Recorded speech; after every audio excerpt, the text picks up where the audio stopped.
Good morning and welcome to the Morning Coffee with John Plassard. Today I'm focusing on US middle class. The stock market is back to all-time highs, but for ordinary Americans, the standard of living has not been worse in decades, if ever.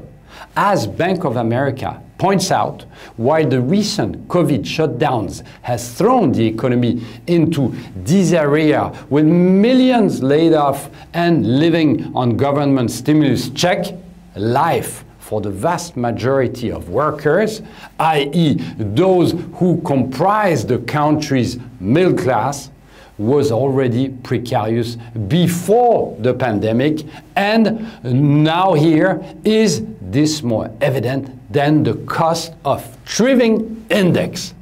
Consider that in 1985 it took 30 weeks at the medium wage to pay for big fixed costs like housing, healthcare, car, and education. Fast forward to today, when it takes a mathematically impossible 53 weeks of a 52-week year to buy those things. In other words, as Bank of America puts it, living has become impossible for the average worker, and that it's no wonder that the uncertainty of forecasts for future growth remain near record high.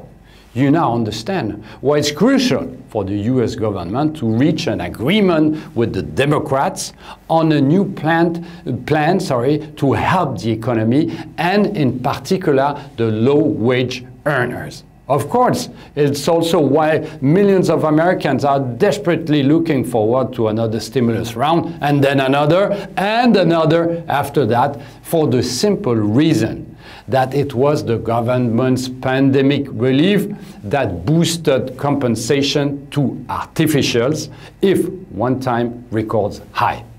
The question is whether this one-time stimulus, which many equate with universal basic income, has become a permanent fixture of American life. As a reminder, US consumption accounts for almost 72% of US GDP.